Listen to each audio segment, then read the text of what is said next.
গত ১৯ এপ্রিল ২০২৪ তারিখ সকাল আনুমানিক ১০টার সময় রাজধানীর বিমানবন্দর থানাধীন এলিভেটেড এক্সপ্রেসওয়ের সামনে হজরত শাহজালাল আন্তর্জাতিক বিমানবন্দর তৃতীয় টার্মিনালের নির্মাণাধীন অস্থায়ী বাউন্ডারি ভেঙে রায়দা পরিবহনের একটি বাস দুর্ঘটনা ঘটায়। সময় রায়দা পরিবহনের বাসটি একই দিকে গমনকারী মোটরসাইকেল চালিয়ে যাওয়া সিভিল এভিয়েশন এর উপপরিচালক উপসহকারী প্রকৌশলী মাইদুল ইসলাম সিদ্দিকীকে মোটরসাইকেল সহ চাপা দিয়ে তৃতীয় টার্মিনালের নিরাপত্তা বাউন্ডারি ভেঙে ভেতরে ঢুকে যায়। পরবর্তীতে দুর্ঘটনাস্থল হতে গুরুতর আহত অবস্থায় স্থানীয় লোকজন মাইদুল ইসলাম সিদ্দিকীকে কুর্মিটোলা জেনারেল হাসপাতালে নিয়ে যাওয়া হলে কর্তব্যরত চিকিৎসক তাকে মৃত ঘোষণা করেন। নৃশংসভাবে হত্যাকারী ঘাতক ড্রাইভার মাহমুদ হাসান এবং হেলপার ঘটনাস্থল থেকে পালিয়ে যায়। দুর্ঘটনাটি ঘটার সংবাদ পাওয়া মাত্র র্যাব ১ এর চৌকস দলে উক্ত ঘটনার তদন্তে বেরিয়ে পড়ে। উক্ত নৃশংস হত্যাকাণ্ডটি এলাকায় ব্যাপক চাঞ্চল্যের সৃষ্টি করে এবং বিভিন্ন সংবাদ মাধ্যম ও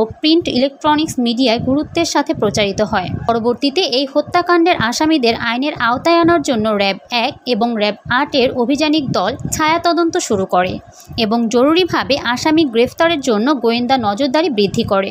এরই ধারাবাহিকতায় ২০ এপ্রিল ২০২৪ তারিখ আনুমানিক ভোর ৫টার সময় র্যাব ১ এবং র্যাব ৮ এর অভিযানিক দল গোপন সংবাদের ভিত্তিতে জানতে পারে যে উক্ত ঘটনার ঘাতক ড্রাইভার হাসান মাহমুদ হিমেল বরিশাল জেলার হিজলা থানাধীন হরিনাথপুর এলাকায় আত্মগোপনে আছে। উক্ত সংবাদের ভিত্তিতে র্যাব ১ এবং র্যাব ৮ এর অভিযানিক দলটি বরিশাল জেলার হিজলা থানাধীন হরিনাথপুর এলাকায় যৌথ অভিযান পরিচালনা করে এই হত্যাকাণ্ডের ঘাতক ড্রাইভার আসামি হাসান মাহমুদ হিমেলকে গ্রেফতার করেন। এ সময় ধৃত আসামির নিকট হতে একটি মোবাইল ফোন ও নগদ ১০০ টাকা উদ্ধার করা হয়। প্রাথমিক জিজ্ঞাসাবাদে জানা যায় যে এ ধরনের বাস চালানোর জন্য তার যথাযথ লাইসেন্স ছিল না বলে মর্মে স্বীকার করে। এছাড়াও গাড়ির ফিটনেস সংক্রান্ত কাগজপত্র ছিল না বলেও প্রাথমিক তদন্ত ও জিজ্ঞাসাবাদে জানা যায়।